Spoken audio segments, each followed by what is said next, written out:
Hello everybody and welcome to another episode of Proper Talks, an episodic series where we are going to be jumping into the minds of many different personalities throughout the Call of Duty community. I have the pleasure throughout episode number 3 to be joined with Dylan Nero from LAG Academy. Nero, welcome to the show. What's good, everybody? Alright, so far, Nero, throughout everything that LAG Academy have been doing throughout Cold War, the question marks earlier on, now you find yourself back-to-back with elites, starting in stage number 4, 2-2 series overall with a blowout 3-0 versus Z3 in your opening match. You gotta be feeling pretty good about yourself in this current juncture of time. That was great because this year was probably not even questionable, the #1 team, and to blow them out our very first game in the very first series, just to initiate the season was a great feeling. Undoubtedly, but let's go back all the way to the past, right? Most people know you throughout the competitive scene. They know who Nero is that sign up at the beginning of the Cold War season with LAG Academy. Some know you, actually, from the transition from content creation with Team War into a competitive challenger star, where you started really competing back at the tail end of Modern Warfare with a couple of top 32s, a couple top 16 finishes. But what was that transition like? I mean, from wagers, S&D chals, smaller tournaments and older titles, such as Black Ops 4, World War II, streaming all the way into scrim culture, and why did you want to take that route? Well, I was first off streaming just to get my name out there. Obviously, it's everybody's. I thought I was pretty good, and my friends who I was playing with at the time said, "Hey, you should stream because you're pretty good, and people like watching people that are good." I go, "Okay, I'll do that." And then BO4 came, and then I started playing with Rallied, Envoy, Fellow, all of them. BO4, we won a bunch of tournaments together, and that's when I really invested into streaming because I feel like I'm really good at this game, and S&D, I feel like I can make it into streaming. I was streaming everything. It went alright. I mean, for a new streamer, streaming BO4, S&D, and then mostly did that just for I can get my name out there. Then W came. I really didn't like that game for S&D, so I don't even think I really streamed S&D. I was still under war. W came. I was 17 during MW, so I had to wait until May, the middle of the season, to even compete. And by that time, I had to scrap up a random team that I didn't have any pro points, so nobody was gonna pick me up. Even if I was the best player in the world, they wouldn't have picked me up because obviously champs is all about seeding. Right. I literally had 0 pro points. There was no way in hell I was gonna pick up on a team. So I just had to scrap up a team. I actually didn't even end up making champs that year. In the LCQ, didn't even make a champs.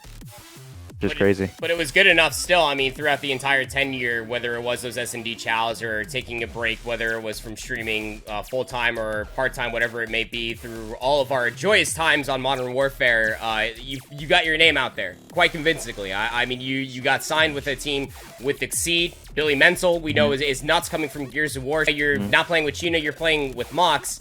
And you guys are one of the more dominant teams in NA Challengers Elite. So, I'd probably be first in line to sit there, shake your hand, Nero, and sit there and say that it probably worked. You got your name out there. Well, let's go even before that, right? Was it always Call of Duty? Were you always streaming Call of Duty? Was it always an interest to yours as well? What were you even doing before you picked up the sticks, man?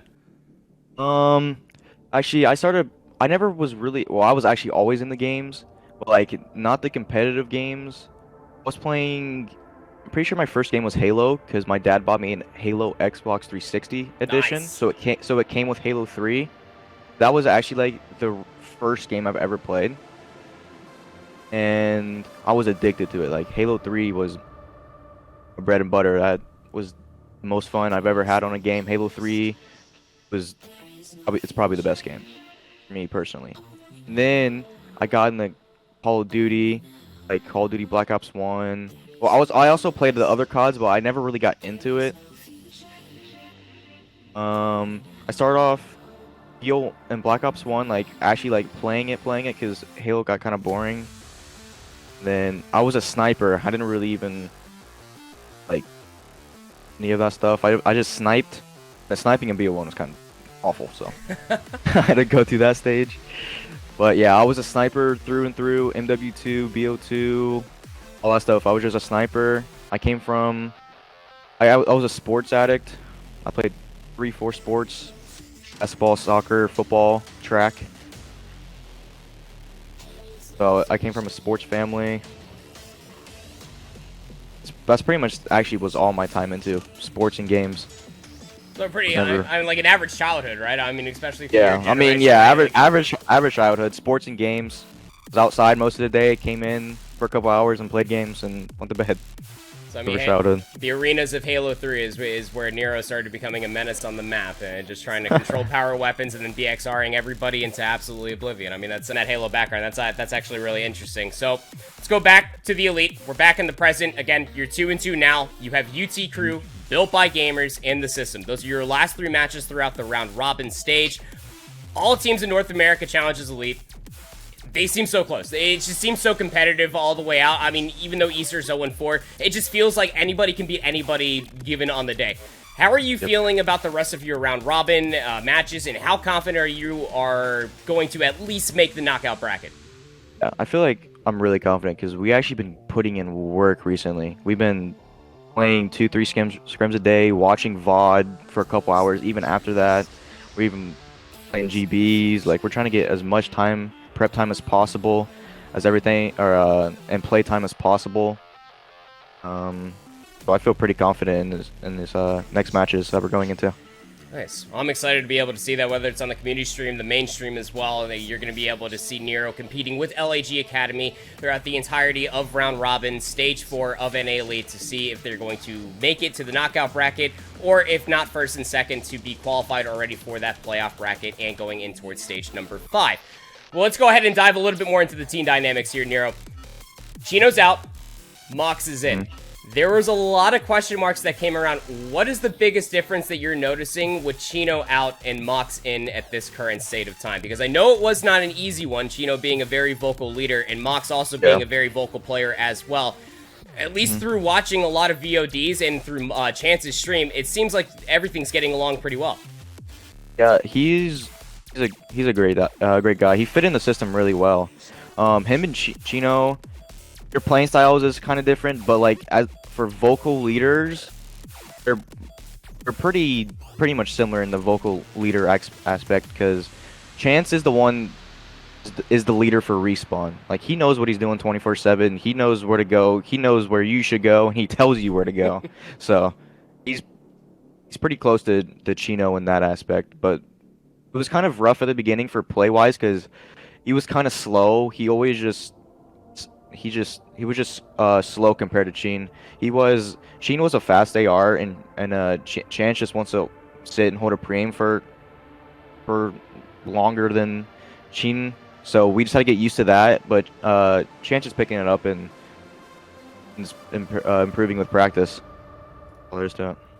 Yeah, I mean, you go back to that hard point on Raid, day number 1 versus Easter, I would say that Chance was playing pretty darn fast. It almost seems like everybody was in a race versus you and Billy to be able to see who's going to be able to frag out the most on that hard point. But all right, last question to wrap it all.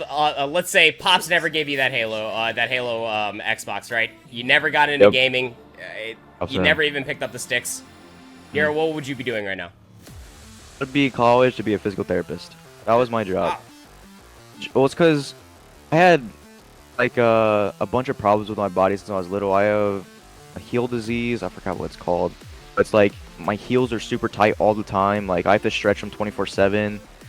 And I had a bunch of ankle problems.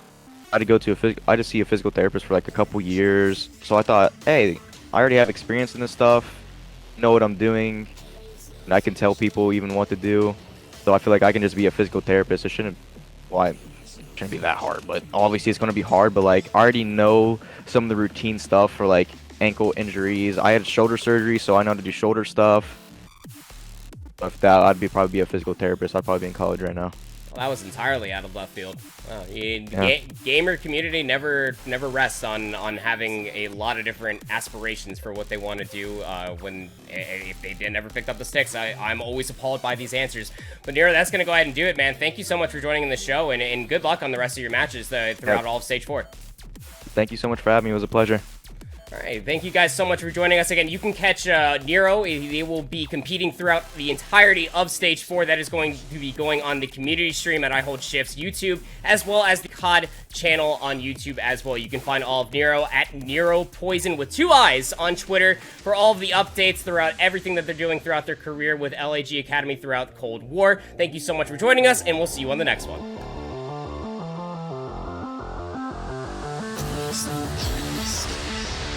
There is no future.